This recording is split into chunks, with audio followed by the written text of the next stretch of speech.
What does AI adoption look like in a small, rural town with a single outdated computer lab? Now contrast that with a well-funded suburban school offering students real-time access to AI tutors, robotics labs, and personalized learning platforms. This video isn't just about the future of education, it's about who gets to participate in that future. Artificial intelligence has the potential to revolutionize education, but that potential is not being distributed equally.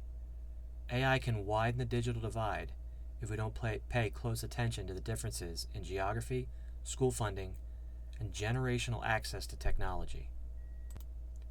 This video focuses on three key contrasts: urban versus rural, resourced versus under-resourced, and digital natives versus digital immigrants.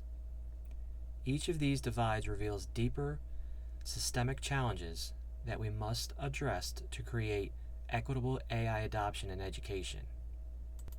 In the matter of urban versus rural, urban areas tend to have stronger broadband infrastructure, more frequent tech upgrades, and larger budgets for teacher training. Rural schools often face unreliable internet, outdated devices, and fewer support staff. Take, for example, a rural district in Montana where students still rely on printed packets versus an urban district in New Jersey piloting an AI-driven adaptive learning systems. This is not simply a matter of who has a device, it's about what kind of learning experience AI is enabling. Urban students may get algorithmically customized math instruction. Rural students may struggle just to log in. Now, when we talk about resourced versus under-resourced, even with urban areas, there is a stark divide. Compare a well-resourced school with a dedicated tech coordinator and AI literacy programs to one that can't afford enough working laptops. The difference is not just technological, it's pedagogical. Schools with more resources can afford to be innovative. They can experiment with how AI supports creativity, inquiry-based learning, and collaboration.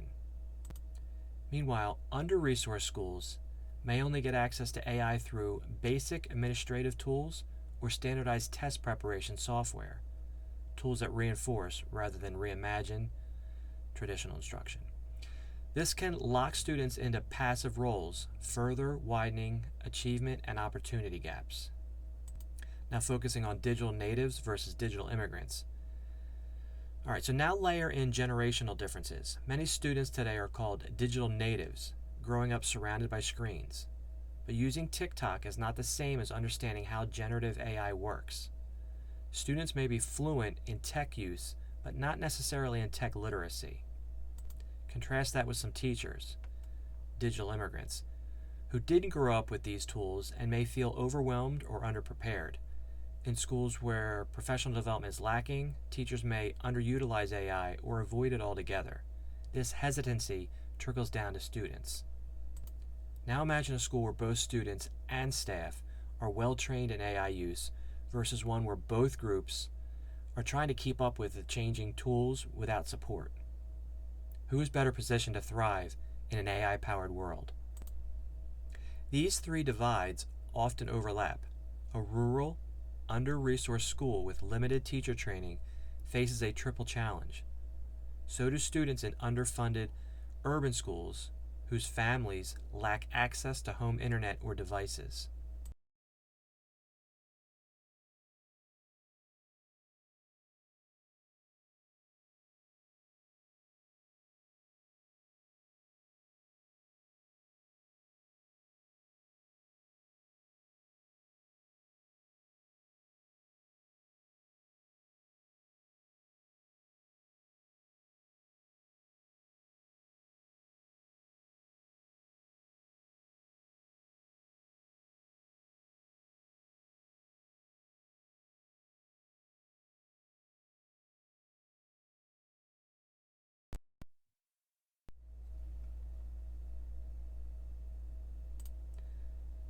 This is where policy and pedagogy Equity in AI education isn't just about who has access to the latest gadget.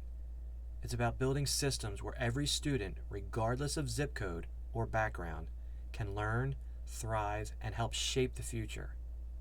We cannot afford to let geography, funding, or generational tech fluency determine who gets to benefit from this powerful new era of learning. Thanks for watching.